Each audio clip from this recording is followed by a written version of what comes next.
నమస్తే, welcome to our channel. నేను పద్మిని. ప్రస్తుతంతో పాటు ప్రముఖ ఆధ్యాత్మికవేత్త స్రవంతి గారు ఉన్నారు. మాట్లాడదాం. అక్క నమస్తే అక్క. నమస్తే అమ్మా. ఆహ్, యూట్యూబ్ ఇంత వైడ్ రేంజ్‌లో వచ్చేసిన తర్వాత డెఫినిట్‌గా ఈ కామాంధుల పని పట్టడం చాలా ఈజీ అయిపోయిందేమో అని అనిపిస్తుంది. ఎక్కడ చూసినా ఒక ఫోన్ ఉంది అంటే చాలు. ఒకవేళ తప్పు జరిగితే వాళ్ళని ఎక్స్‌పోజ్ చేయాలి అనుకుంటే అసలు వితిన్ నో టైమ్ ఎక్స్‌పోజ్ చేసి పడేస్తున్నారు. రీసెంట్‌గా తిరుపతిలో ఒక ఎంఆర్ఓ రామయ్య తన రాసలీలలు ఏవైతే ఉన్నాయో, రాసలీలలు అనటం చాలా చాలా తప్పు. I will take my word back. ఎందుకంటే అదొక పవిత్రమైనటువంటి భాగవతంలో ఉన్నటువంటి విషయం. దాన్ని ఇట్లాంటి నీచమైన విషయాలతో దాన్ని అనకూడదు. I'm taking my word back. Right. అయితే తన కామ లీలలు ఏవైతే ఉన్నాయో వాటిని బయట పెట్టారు. కళ్యాణి ఆమె తల్లి చాలా ప్లాన్డ్ గా అతన్ని రప్పించి వీడియో తీసి చీపురు కట్ట తిరగేసి చెప్పుతో కూడా కొట్టినటువంటి వైరం. ఎట్లా చూస్తారు ఈ అంశాన్ని? ఇది వరకు మీరు సోషల్ యాక్టివిస్ట్ గా కూడా ఉన్నారు, హ్యూమన్ రైట్స్ లో కూడా వర్క్ చేసి ఉన్నారు. ఎట్లా చూస్తారు ఈ విధానం? నేను వర్క్ చేసినప్పుడు చాలా మాత్రము ఆఫీస్ లో పనిచేస్తున్న ఆడవాళ్ళకి ఇల్లీగల్ గా టేకింగ్ టాన్స్ రావడము, అలాగే మెసేజెస్ రావడము, చాలా ఇబ్బందులు పడేవాళ్ళు అనమాట. అంటే ఈ మధ్య కాలంలో అయితే ఇంకొక రూల్ కూడా వచ్చింది. ఆఫీస్ లో జాబ్ చేసేటప్పుడు ఆఫ్టర్ ఆఫీస్ అవర్స్ అయిన తర్వాత లేడీస్ కి జెంట్స్ ఎటువంటి పరిస్థితుల్లోనూ మెసేజ్ పెట్టకూడదు. మీటింగ్స్ అరేంజ్ చేయడం అలాంటివి కూడా చేయకూడదు అని చెప్పి రూల్ వచ్చింది.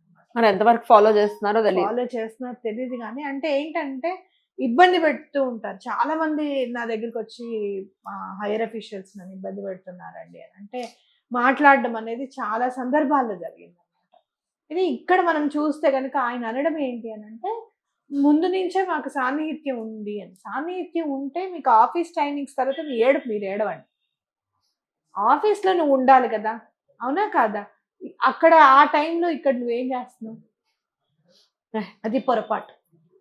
ఇంకోటి ఏంటి అని అంటే, సహోద్యోగిని ఇష్టపూర్వకంగానే మాట్లాడుకునే వాళ్ళము అని అన్నా కూడా, సహోద్యోగిని ఎప్పుడైతే ఇష్టపూర్వకంగా మాట్లాడిన తర్వాత ఇష్టం లేదు అని దూరం పెట్టదలుచుకుందో అప్పుడు వదిలేయాల్సింది కూడా ఉంది. ఎప్పుడైతే ఇష్టం ఉండి మాట్లాడావు, ఇప్పుడు ఇష్టం లేదు అన్న తర్వాత ఖచ్చితంగా వదిలేయాలనేది కూడా మనం క్లారిటీ తీసుకోవాలన్నమాట. ఈ మధ్య కాలంలో మనము చూస్తే గనక పిల్లలు యూనివర్సిటీలో కూడా జరిగింది. మొన్ననే చదివాను నేను న్యూస్. ఏంటంటే అమ్మాయిను అతను ఇంట్రెస్ట్ గానే కలుసుకున్నారు, మాట్లాడుకున్నారు. తర్వాత ఎందుకు నా అమ్మాయికి నచ్చలేదు, విడిపోయింది, బ్రేకప్ అయింది.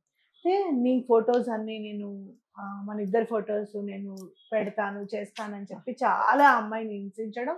ఆ అమ్మాయి యాజమాన్యం పెద్ద యూనివర్సిటీ నుంచి అవుతుంది. ఆ యూనివర్సిటీలో అమ్మాయి వెళ్ళి చెప్పడం, వాళ్ళెవరు కూడా పట్టించుకోకపోవడం, చివరికి ఆ అమ్మాయి సూసైడ్ చేసుకుంది. ఆ బాధ భరించలేక అనమాట.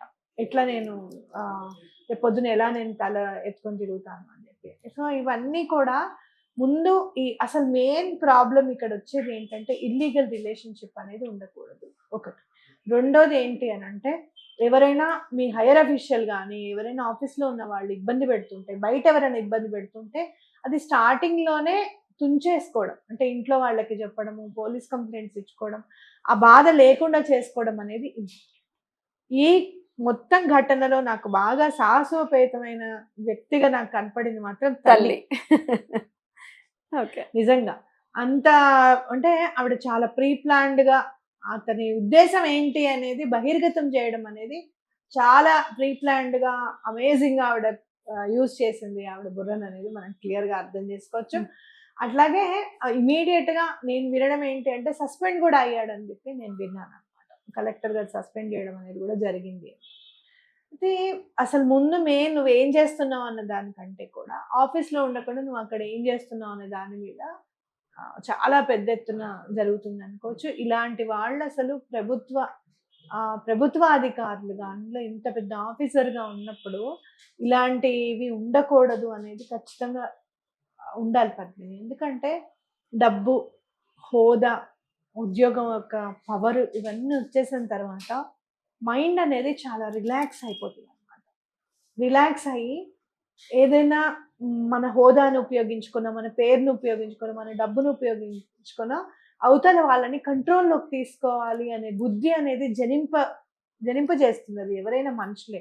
కానీ అది కాదు, నేను ఫ్యామిలీ పరంగా కరెక్ట్గా ఉండాలి, ఎలా అయితే భార్య భర్తకి ఇదిగా ఉంటుందో ఇంత భర్త లాయల్ కూడా భార్యకి లాయల్ గా ఉండాలి. ఇద్దరిది సంసారం ఉంది. ఇప్పుడు పిల్లలు పెళ్ళం అందరూ ఎంతో కొంత Suffer ఎవరు అని తెలుసు. ఎంత బ్లడ్ గా సఫర్ చెప్పినా, అవుతూనే ఉంటారు. ఎంత బ్లడ్ గా ఆ. చెప్పినా ఆ ఊర్లో ఎవ్వరు అనేది అయితే తెలుస్తుంది Yeah. కదా, కనీసం ఆ ఊరన్నా తెలుస్తుంది కదా. అసలు వాళ్ళ పిల్లలకి పిల్లలందరూ ఎంత తెలుసు, ఇబ్బంది పడతారు. వాళ్ళ ఆ. భార్యకి తెలుసు, ఉమ్. తెలుస్తుంది. సో మనం ఎప్పుడు కూడా మన చర్య ఏదైనా సరే మన కుటుంబం మీద ఖచ్చితంగా ప్రత్యక్షమైన ఇంపాక్ట్ పడుతుంది అనేది గుర్తుపెట్టుకోవాలి. అసలు ఇల్లీగల్ అనేది జీవితంలో నుంచి కట్ చేసుకుంటే ఎలాంటి పరిణామాలకైనా కూడా ఇంట్లో జరిగే హత్యలు, భార్యను భర్త చంపడం, భర్తను భార్య చంపడం, ఇవన్నీ కూడా రీజన్.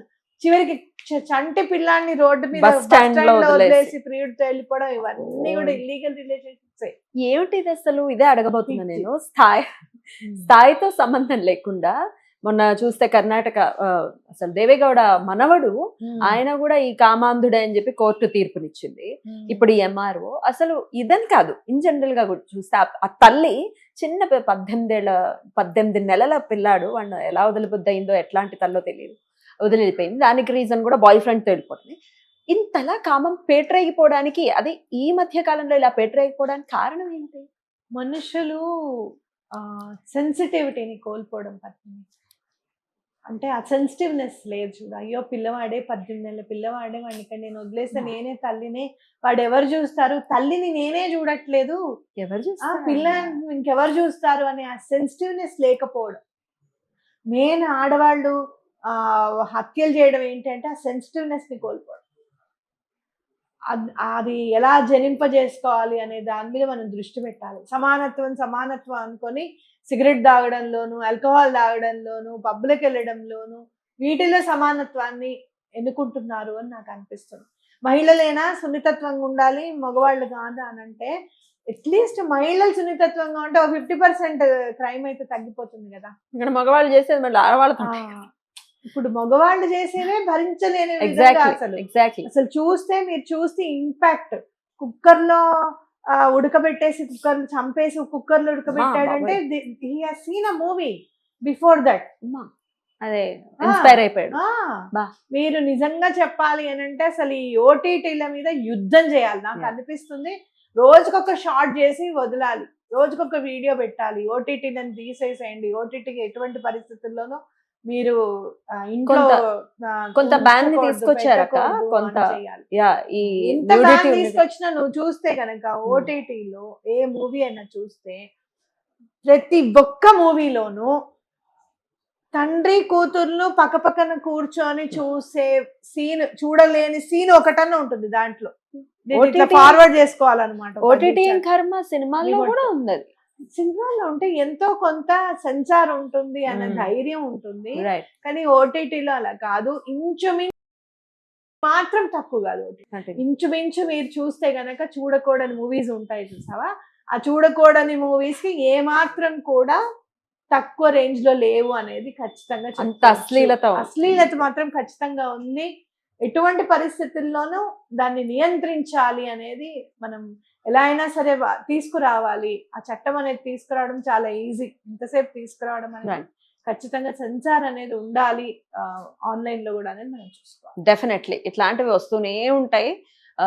ఎప్పుడు జరగకూడదు, ఇట్లా ఎవరు విక్టిమ్స్ గా మిగిలిపోకూడదు, లేకపోతే ఎవరు సఫర్ అవ్వకూడదు అని కోరుకోవటం మినహాయిస్తే జరిగేవి జరుగుతూనే ఉన్నాయి. రైట్. ఇవి అందించడం ఇంతకన్నా పెద్ద విషయాలు లేవా అని అంటూ ఉంటారు.